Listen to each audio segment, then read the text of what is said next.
하루는 어떤 사람이 나룻배를 탔습니다. 이 사람은 아주 똑똑하고 또 많이 배운 사람입니다. 이 사람이 배를 타고 이렇게 가는데 배 타고 가는 게 참 무료했습니다. 그래서 이 사공한테 이렇게 물어봤습니다. 당신 혹시 철학에 대해서 좀 아는 게 있어? 이러니까 머리를 극적극적하면서 저 같은 무식한 사람이 무슨 철학이 될 거 알겠습니까? 그냥 단지 저는 열심히 노자는 일만 하고 있습니다. 이렇게 얘기했습니다. 그랬더니 이 사람이 하는 말이 당신의 인생의 4분의 1은 잃은 것이나 다름없어. 또 한참 가는데 무료한 거예요. 그러니까 또 질문합니다. 당신 과학에 대해서 아는 바 있어? 또 머리를 극적이면서 제가 무슨 과학을 알겠습니까? 무식한 사람이. 그러니까 이 사람이 또 얘기합니다. 안 됐어. 당신은 당신의 인생 절반을 낭비하고 있어. 이렇게 얘기했어요. 그리고 한참을 갔습니다. 가는데 갑자기 동풍이 불었어요. 배가 확 뒤집혔어요. 그래가지고 둘 다 물에 빠졌습니다. 그러니까 이 많이 배운 사람이 살려주세요, 살려주세요 소리를 질렀습니다. 그랬더니 이 뱃사공이 말합니다. 선생님, 그렇게 많이 배우셨는데 수영할 줄 모르십니까? 아, 나 수영할 줄 모른다고. 살려달라고 막 그러니까 선생님은 인생 전부를 잃게 되었습니다. 목숨을 잃게 되었습니다. 그러면서 가가지고 그 사람을 붙잡아가지고 살려달라고 비는 사람을 건져줬다고 하는 거예요. 여러분, 그렇습니다. 우리가 이 세상을 살 때 철학을 모를 수도 있고 과학을 모를 수가 있습니다. 그러나 우리가 알아야 할 것은 분명하게 알고 살아야 되지 않겠습니까? 세상 사람들은 철학을 알고 과학을 알고 또 많이 배우고 또 가진 거 많고 그러나 자기가 잘났다고 생각을 합니다. 그러나 정작 알아야 할 것을 모른다면 그 사람은 가장 불쌍한 사람이에요. 마지막 죽는 날에 모든 인생을 다 잃어버리는 사람이 될 수 있습니다. 그래서 우리가 이런 사실을 알고 주님이 어떤 분인지를 분명하게 알고 내세가 있다고 하는 것을 분명히 알고 이 세상에서 주님을 바르게 알고 섬겨나갈 때에 나중에 마지막 날 우리는 주님 앞에 섰을 때 칭찬을 받게 되고 인정을 받게 될 것입니다. 그런 믿음의 사람들이 우리가 다 돼야 될 줄 믿습니다. 이 믿음이라는 게 얼마나 소중한지 몰라요. 그런데 안 믿는 사람들이 이것을 몰라요. 믿음이라는 걸 몰라요. 그러다 보니까 자기 잘난 말에서 살고 마지막에 주님 앞에 섰을 때 심판을 받는 그런 부끄러운 일을 당하게 될 것입니다. 우리 중에는 그런 사람이 한 사람도 없었으면 좋겠습니다. 여러분, 우리에게 주신 믿음은 금 같은 것입니다. 이 믿음이 얼마나 소중한지 몰라요. 오늘 읽은 이 본문 말씀해 보시면 믿음의 사랑 기생 라합에 대해서 우리에게 말씀하고 있습니다. 그가 세상적으로는 볼품없고 무시받고 손가락질 받는 여인이었지만 그에게는 믿음이 있었어요. 그래서 그와 온 가족을 구원하는 축복의 여인이 되었습니다. 우리가 오늘 이 라합을 살펴보면서 믿음에 대해서 좀 살펴봤으면 참 좋겠습니다. 믿음이라는 게 어떤 것인가? 구원 얻는 믿음이 어떤 것인가 하는 것을 살펴봤으면 좋겠습니다. 첫 번째는 구원 얻는 믿음은 하나님의 은혜의 선물입니다. 이 라합이 이 히브리서 11장에 나오는데 다른 사람에 비해서 특이한 점이 뭐냐 하는 거예요. 이 기생 라합의 특이한 점이 뭐냐? 우리가 생각할 때는 성경에 여성이 나오니까 이게 특이하지 않냐? 근데 여러분 11장을 한번 1장부터 쭉 보십시오. 보면 특이한 게 여성이라는 것 때문에 특이한 게 아니에요. 여성이 나옵니다. 아브라함의 아내 사레도 나오고 또 여성이 또 나옵니다. 쭉 읽다 보면 여성이 나와요. 그러니까 여성이 특이한 게 아니에요. 그러면 이 여인이 특이한 게 뭐냐는 거예요. 이 여인이 특이한 것은 뭐냐면 이 여인이 첫째는 이방 여인이었다고 하는 사실입니다. 여러분, 하나님께서 이스라엘 백성들에게 가나안 땅을 주셨어요. 가나안 땅의 모든 족속들을 7족속이 살고 있었는데 다 멸하라고 했어요. 특별히 이 여리고 성에 있는 사람들 다 멸하고 거기에 있는 물건들 손대지 마라 그랬어요. 그런데 보십시오. 다 멸하라. 씨를 말려라. 왜 그렇습니까? 우상 숭배하고 성적으로 타락했기 때문에 너무너무 타락했어요. 상상할 수 없을 정도로 타락했어요. 그래서 하나님 멸하라고 했어요. 그런데 유독 여리고 성에 살던 이 이방 여인인 창녀인 이 룸마 누굽니까? 이 라합만 살게 됐어요. 다른 여인이 라합만 살게 됐어요. 그 가족만 구원받게 됐어요. 이게 특이한 거예요. 또 한 가지는 뭡니까? 그가 매춘부였다는 사실입니다.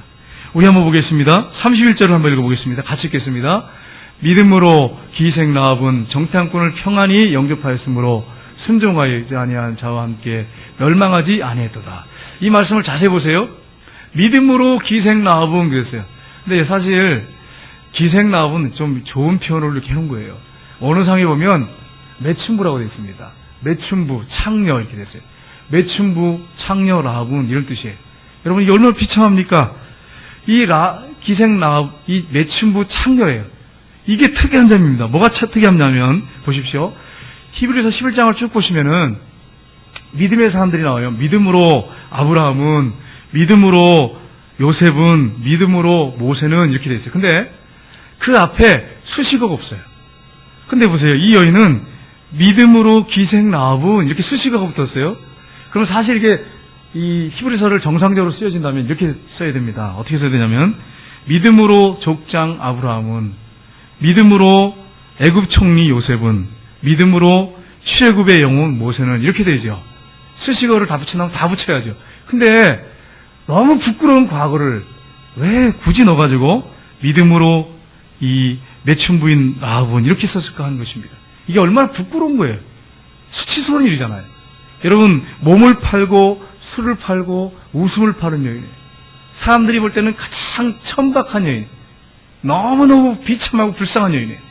근데 왜 하필 이걸 성경에 넣냐는 말이에요. 그냥 믿음으로 라합은 이렇게 끝내야죠. 믿음으로 라합은 정탐꾼을 평안히 영접함으로 순종하지 아니한 자들과 함께 멸망하지 아니하였도다. 이렇게 하면 얼마나 좋아요. 깔끔하고. 근데 굳이 기생, 이 창녀 이걸 왜 넣었을까 하는 거예요. 그 이유가 뭐냐는 거예요. 여러분 이것은 이 여인에게 하나님께서 놀라운 은혜를 내리셨다는 사실이에요. 여리고 성 안에 수많은 사람들이 살고 있었지만 이 여인에게 하나님이 너무나도 큰 은혜를 내리셨다는 거예요. 마찬가지입니다. 저 여러분도 동일합니다. 우리나라에 태어난 거 하나님의 은혜입니다. 여러분 감사하시길 주님으로 축복합니다. 여러분 북한에 태어났으면 여러분 여기서 어떻게 됐을까 상상만 해도 참 너무나도 상상만 해도 충격적이에요. 북한에 태어났다면 여러분 어떻게 되겠어요? 우리나라에 태어난 것만 해도 하나님 앞에 감사할 조건이에요. 그런데 하나님이 우리나라 사람들 중에서도 특별히 또 뽑아가지고 예수님을 믿게 하시고 구원을 선물로 주셨어요. 이게 얼마나 큰 은혜입니까? 여러분 만약에 하나님께서 여러분을 선택하지 않고 부르시지 않고 믿음을 안 줬다면 여기에 계시지 않았다면 여러분 지금 뭐하고 계시겠어요? 여러분 어떻게 사시겠어요? 생각만 해도 끔찍하신 분은 많을 거예요. 아마 형편없는 비참한 생을 살다 마지막 임종하신 분도 계실 거예요. 물론 좀 다른 사람보다 좀 나은 수준의 삶을 살다 가시는 분도 있겠죠. 그러나 마지막은 결국 종착역은 지옥 아닙니까? 그렇게 생각한다면 하나님이 우리에게 내려주신 은혜가 너무 큰 거예요. 그 성 안에 이 창녀를 하나님 선택하시고 그 가족을 구원하셨다고 하는 것은 이건 하나님의 은혜요. 은혜를 통해서 하나님 믿음을 줬다고 하는 것은 이건 하나님의 특별한 그의 가족을 하나님께서 사랑하시고 선택하신 은혜라고 하는 사실이에요.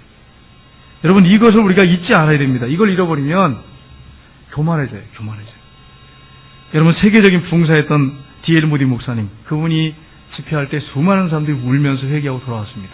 회심하는 역사가 있었어요. 그러니까 영국, 유럽, 미국 다니면서 부흥회를 인도하셨는데 굉장했습니다.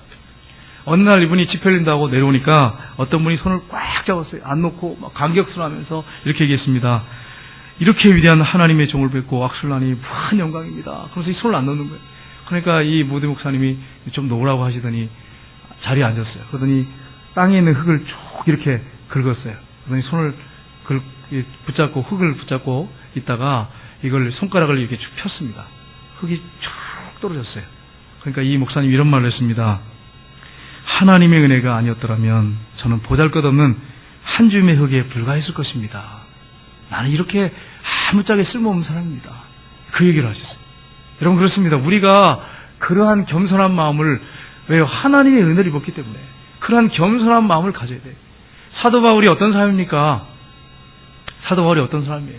예수 믿는 사람들 끌어다가 죽이고 핍박한 사람인데 주님은 그를 사랑의 눈으로 보셨어요. 그리고 담에색 도상에 가서 예수 믿는 사람을 끌어다가 핍박하고 죽이려고 하는 그에게 부활하신 예수님이 직접 나타나셨어요. 사울아 사울아 어찌하여 네가 나를 핍박하느냐. 주님 당신 누구십니까? 나는 네가 핍박하는 예수니라. 거기서 만나주시잖아요. 그리고 그를 새 사람 만드셨어요. 너무나 큰 은혜를 부으셨어요. 여러분, 사도 바울처럼 우리가 갑자기 이렇게 회심하지는 않았지만 우리가 생을 사는 가운데 주님께서 우리에게 은혜를 주셔서 예수를 믿게 하시고 예수님 만나게 하시고 이렇게 신앙생활을 한다고 하는 것은 특별한 은혜예요. 그 은혜에 우리가 감사하면서 신앙생활을 해야 됩니다. 근데 많은 사람들이 이걸 잃어버려요. 그래서 사도 바울이요, 그 은혜가 너무 감사해서 뭐라고 고백합니까? 저는 이것을 잊지 못하겠어요. 나는 죄인 중에 괴수입니다. 나는 죄인 중에 괴수입니다. 자기는 멸망받아 지옥에 형벌받을 그런 큰 죄인이라는 거예요. 또 뭐라고 표현합니까? 나는 만삭되지 못한 사람이라고 얘기했어요. 그가 어떤 사람인데요? 가말리엘 문화에서 최고의 공부를 했어요. 유대인 중에 유대인이요, 그가 또 베냐민 지파요, 그가 부유했어요. 로마 시민권을 가졌어요. 세상적으로 보면 유대인 중에서 정말 엘리트 계급이에요. 내놓 다 갖고 있는 거예요. 내놓으라고 하면 다 내놓을 수 있는 사람이에요. 그렇게 능력인 사람이에요. 근데 하나님의 은혜 앞에 서니까 나는 죄인 중에 있겠습니다. 나는 만삭되지 못한 사람입니다. 그리고 뭐라고 합니까? 나는 사도들 중에 가장 작은 자입니다. 나중에 뭐라고 표현한 줄 아십니까? 나는 성도 중에 지극히 작은 자보다 더 작은 자입니다. 이렇게 표현했어요. 성경이 그렇게 돼 있어요. 하나님의 은혜가 뭔지를 아니까 이렇게 고백이 나오는 거예요. 하나님의 은혜가 뭔지를 모르면 교만할 수밖에 없어요. 여러분, 하나님의 은혜가 얼마나 큰지요. 그래서 여러분, 찬송가 가사 보십시오. 하나님의 은혜로 있을 데 없는 자, 왜 구속하여 주는지 난 알 수 없도다. 이 가사가 얼마나 가슴이 와닿습니까? 아무짝에 쓸모없는, 주님이 선택해서 부르지 않으면 세상에 살다가 비참하게 죽을 수밖에 없는 존재, 그런 쓸모없는 존재를 부르셨다고 하는 게 이게 얼마나 큰 은혜, 은혜 중에 은혜. 이렇게 은혜를 받았다면 우리가 삶 속에 늘 감사하고 주님의 영광을 위해서 사는 그런 삶을 우리가 살아야 됩니다. 두 번째는 참 믿음은 순종이 따릅니다. 여러분, 기생 라합의 이름이 언급되어 있는 성경이 4권입니다. 어디에 나오느냐?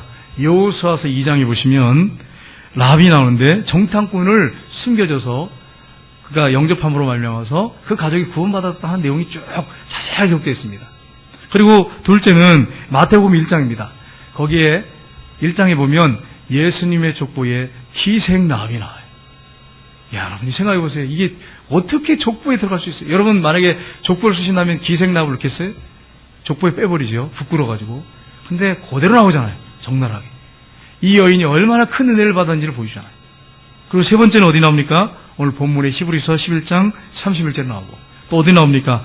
야고보서 2장 25절에 나옵니다. 우리 한번 보겠습니다. 같이 읽겠습니다.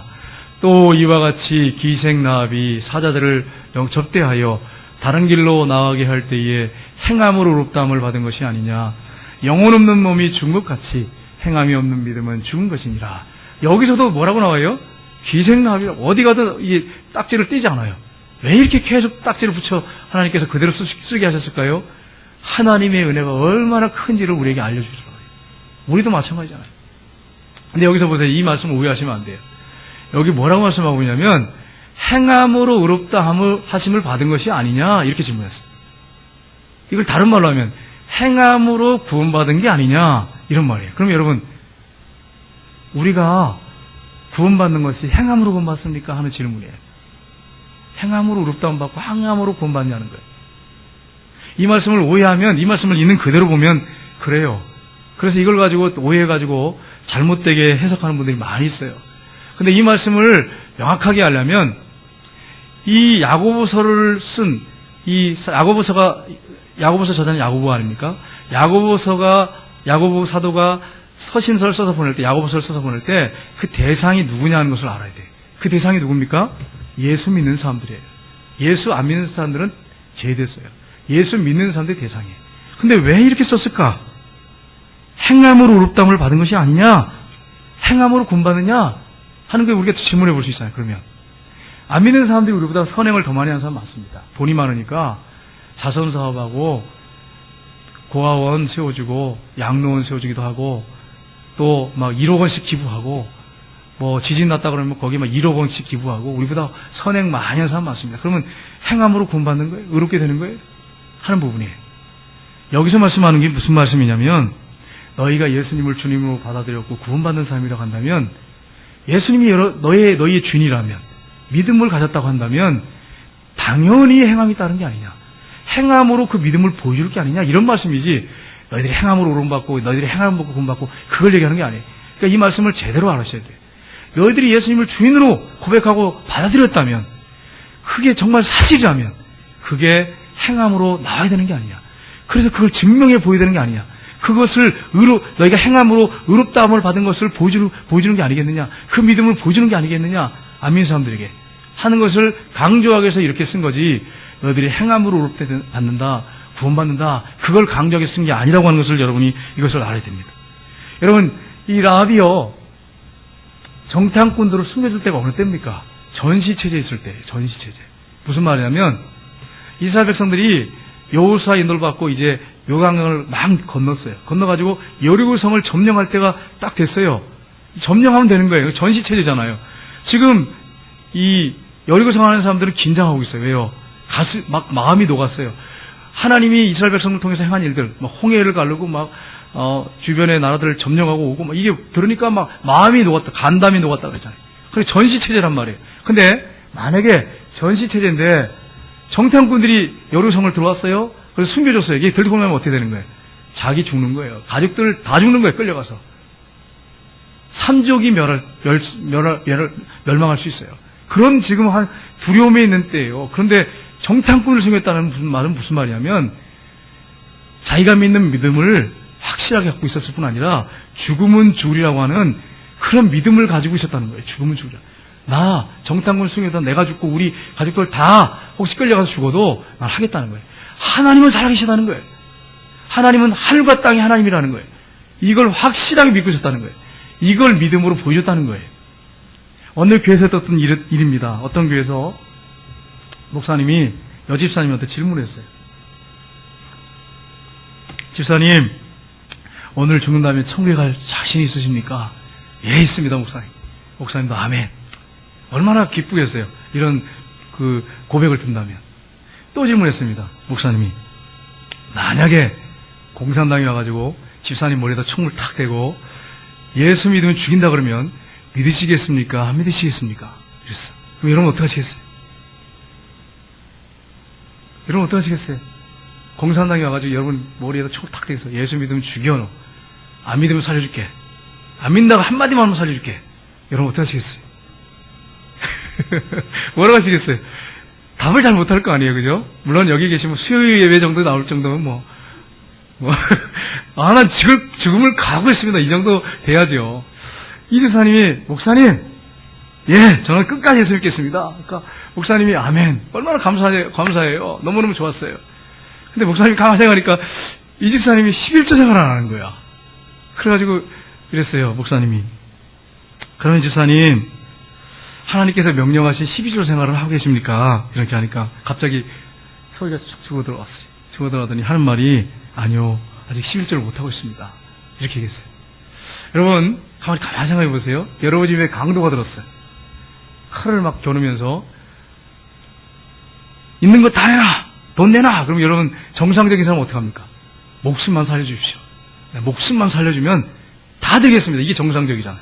근데 만약에 날 죽이십시오. 내가 죽을지언정 돈 한 푼 내놓을 수 없습니다. 이런 사람이 정상입니까? 이게 뭐가 좀 맛이 간 사람이지. 정상적인 사람은 나를 죽이세요. 그런 말 못합니다. 목숨만 살려주십시오.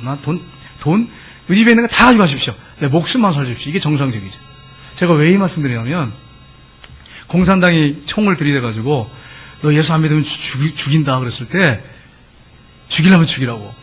나 죽을 거 각오했다고. 죽이라고. 그 정도 믿음 가진 사람이 11조를 안 드릴 수 있냐는 거예요. 그 믿음을 가진 사람이 그 11조 못 드릴 수 있냐는 거예요. 벌벌 떨면서. 거짓말이라는 거죠. 그 믿음은. 그 고백은. 여러분 오해하지 마세요. 11조를 안 드린다고 해서 구원 못 받는다 그런 말씀 드리는 거 아니에요.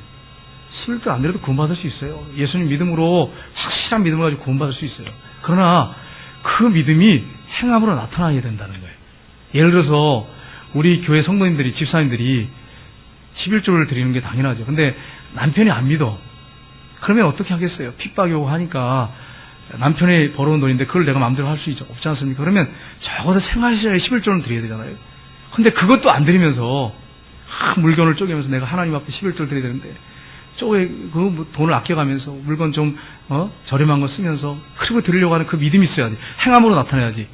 아유, 남편 때문에 난 11조 난 1절 못 드리겠다고. 정말 그런 사람이 정말 믿음을 가진 사람이냐 할 수 있냐는 거예요.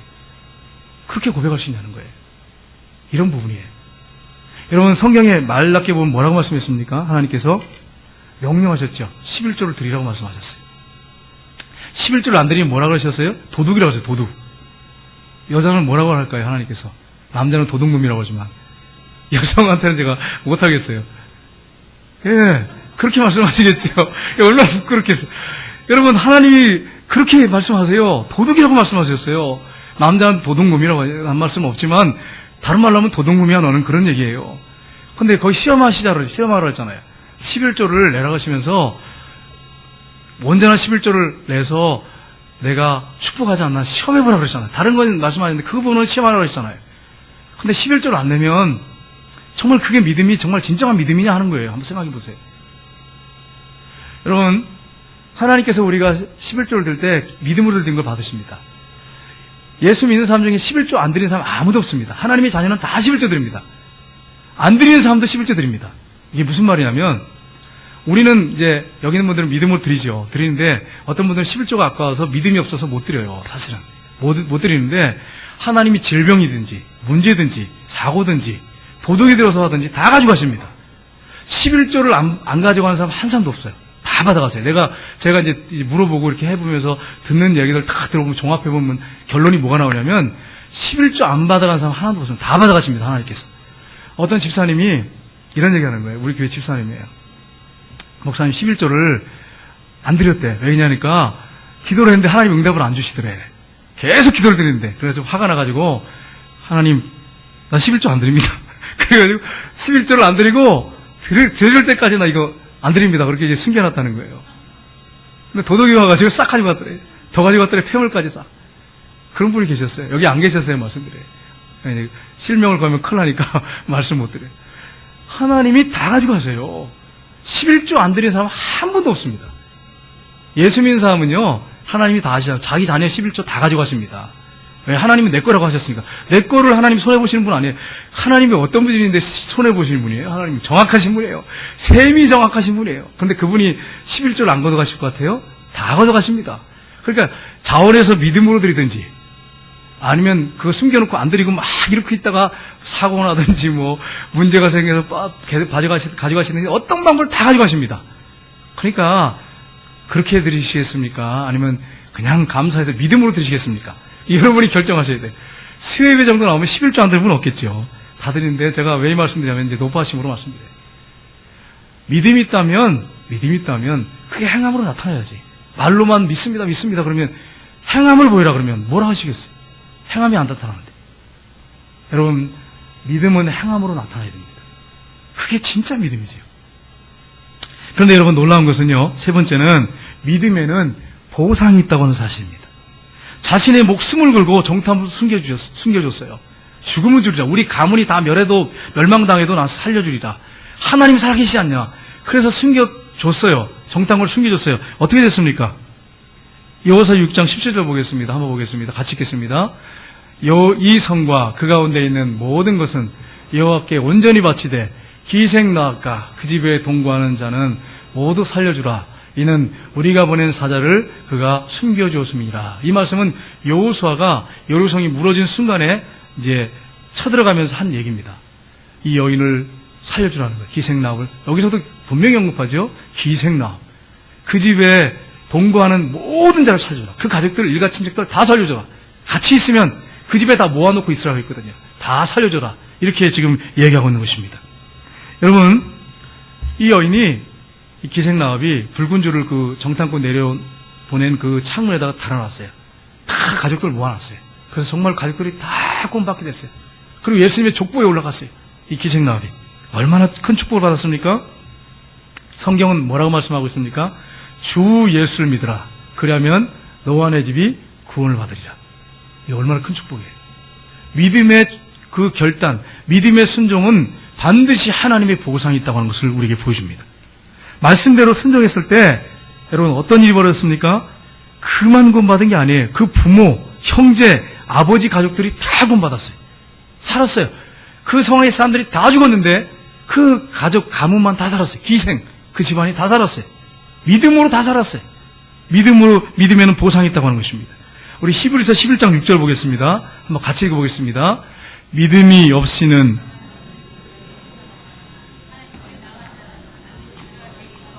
또한 그가 자기를 찾는 자들에게 상 주신이심을 믿어야 할지니라. 아멘. 하나님께 믿음으로 순종하면 하나님 뭘 주신다고요? 상을 주신다는 거예요. 제가 아까 11조 문제도 언급했는데 정말 믿음으로 온전한 11조를 순종하며 드리면 하나님이 분명히 복을 주십니다.